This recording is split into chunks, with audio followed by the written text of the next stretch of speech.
রাতের আকাশে আমরা অসংখ্য তারা দেখতে পাই। এগুলো কিন্তু সব তারা নয়, এর ভিতর রয়েছে গ্রহ, সূর্য, চাঁদ, উল্কা, ধূমকেতু, অন্যান্য মহাজগতীয় বস্তু। আরও রয়েছে black hole, dark matter, dark energy, যা আমরা খালি চোখে দেখতে পাই না। রাতের আকাশে আমরা যে তারাগুলো দেখতে পাই এগুলো মূলত শুধুমাত্র একটা গ্যালাক্সির নক্ষত্র। সাধারণত আমরা রাতের আকাশের দিকে তাকালে যে নক্ষত্রগুলো দেখতে পাই তার পুরোটাই আমাদের এই মিল্কি ওয়ে গ্যালাক্সির। আমরা টেলিস্কোপ ছাড়া খালি চোখে অন্য গ্যালাক্সির নক্ষত্র দেখতে পাই না বললেই চলে। আমরা অন্ধকার রাতের আকাশের দিকে তাকালে শুধুমাত্র 5,000 তারা দেখতে পাই। আমরা যে গ্যালাক্সিতে বসবাস করছি সেই গ্যালাক্সির নাম হচ্ছে মিল্কি ওয়ে গ্যালাক্সি। এই মিল্কি ওয়ে গ্যালাক্সির ব্যাস হলো প্রায় 1,00,000 আলোকবর্ষ। আলো প্রতি সেকেন্ডে প্রায় 3,00,000 কিলোমিটার বেগে চলে। কেউ যদি এই গ্যালাক্সি ভ্রমণ করতে চায় তাহলে সে আলোর বেগে চলেও তার পক্ষে প্রায় 1,00,000 বছর লেগে যাবে। অর্থাৎ আমাদের পক্ষে এই গ্যালাক্সি ভ্রমণ করা কোনোভাবে সম্ভব না। আমাদের এই মিল্কি ওয়ে গ্যালাক্সিতেই শত শত কোটি তারা রয়েছে। বিজ্ঞানীদের মতে আমাদের এই গ্যালাক্সিতেই বুদ্ধিমান প্রাণী থাকতে পারে।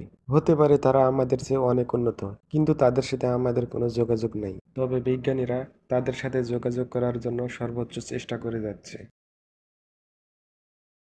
গ্যাস ও ধূলিকণার মেঘ থেকে গ্যালাক্সি তৈরি হয়। গ্যালাক্সি মূলত 3 ধরনের হয়ে থাকে: সর্পিলাকার গ্যালাক্সি, উপবৃত্তাকার গ্যালাক্সি, অনিয়মিত গ্যালাক্সি। সর্পিলাকার গ্যালাক্সিতে একটি কেন্দ্র থাকে। এই কেন্দ্রে সুপারম্যাসিভ ব্ল্যাক হোল থাকে। এই কেন্দ্রের চারপাশে সর্পিল বাহু থাকে। আমাদের মিল্কি ওয়ে গ্যালাক্সিও হচ্ছে একটি সর্পিলাকার গ্যালাক্সি। সর্পিলাকার গ্যালাক্সিতে বিভিন্ন বয়সের নক্ষত্র থাকতে পারে। কেন্দ্রীয় অংশে সাধারণত পুরনো নক্ষত্র থাকে আর সর্পিল বাহুতে নতুন নক্ষত্র থাকে। এরকম গ্যালাক্সিতে গ্যাস ও ধূলিকণার পরিমাণ বেশি থাকে। বিশেষ করে সর্পিল বাহুগুলোতে বেশি পরিমাণে গ্যাস ও ধূলিকণা থাকে। এই গ্যাস ও ধূলিকণা থেকেই নতুন নক্ষত্র জন্ম নেয়। এরা বিভিন্ন আকারের হতে পারে, কিছু খুব ছোট আবার কিছু খুব বড়। বিজ্ঞানীরা মনে করে গ্যাস ও ধূলিকণা ঘূর্ণিঝড়ের মতো ঘুরতে ঘুরতে এরকম সর্পিলাকার গ্যালাক্সি তৈরি করে। উপবৃত্তাকার গ্যালাক্সি অনেকটা ফুটবলের মতো বা উপবৃত্তাকার হয়ে থাকে। এদের কোনো বাহু থাকে না। এই গ্যালাক্সিগুলো সাধারণত পুরনো নক্ষত্র সমন্বয়ে গঠিত। এখানে নতুন নক্ষত্রের জন্ম খুবই কম, কারণ এখানে ধূলিকণার পরিমাণ খুবই কম। এদের কিছু খুব ছোট আবার কিছু খুব বড় হয়ে থাকে। বিজ্ঞানীরা মনে করে ছোট ছোট গ্যালাক্সিগুলো পরস্পরের সাথে মিশে বড় উপবৃত্তাকার গ্যালাক্সি তৈরি করে।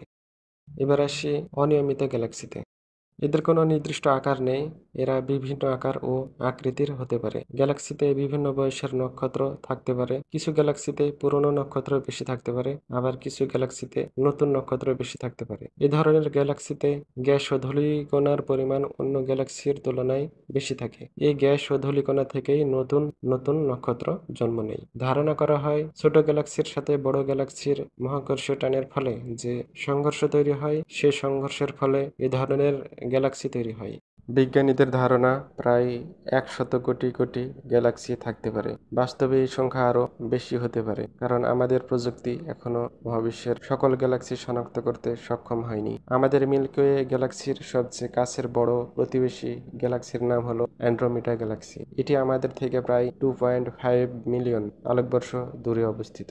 গ্যালাক্সিগুলো একাকী থাকে না, এদের মানুষের মতো পরিবার রয়েছে। মহাকর্ষ বলের কারণে এরা একে অপরকে আকর্ষণ করে এবং বিভিন্ন দল গঠন করে। এই দলগুলোকে ক্লাস্টার বলে। যদি কয়েক ডজন থেকে কয়েক শত গ্যালাক্সি মিলে একটি দল গঠন করে তাহলে সেই দলকে ক্লাস্টার বলে। আবার হাজার হাজার গ্যালাক্সি মিলে একটি সুপার ক্লাস্টার গঠন করে। একটি সুপার ক্লাস্টারে হাজার হাজার থেকে লক্ষ লক্ষ গ্যালাক্সি থাকতে পারে। আমাদের milky way galaxy local group নামে একটি ক্লাস্টারে অবস্থান করছে। এই লোকাল গ্রুপ আবার লানিয়াকা সুপার ক্লাস্টার নামে একটি সুপার ক্লাস্টারে অবস্থান করছে।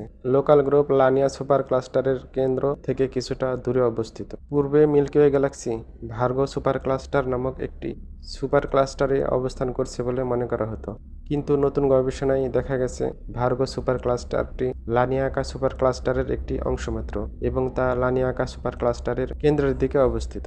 আসলে ভার্গো সুপার ক্লাস্টার কোনো সুপার ক্লাস্টার নয়, বরং তা গ্যালাক্সিগুলোর দিক নির্দেশক হিসাবে কাজ করে। আমাদের মিল্কি ওয়ে গ্যালাক্সি সহ অনেক গ্যালাক্সি এ নির্দেশকের দিকে গতিশীল। এরকম লানিয়াকা সুপার ক্লাস্টারের মতো অসংখ্য সুপার ক্লাস্টার নিয়ে গঠিত পর্যবেক্ষণযোগ্য মহাবিশ্ব, যাকে ইংরেজিতে অবজারভেবল ইউনিভার্স বলে। আমরা এই পর্যন্ত অবজারভেবল ইউনিভার্স পর্যন্ত জানতে পেরেছি। প্রকৃতপক্ষে মহাবিশ্ব যে কত বড় তা আমরা কেউ জানি না।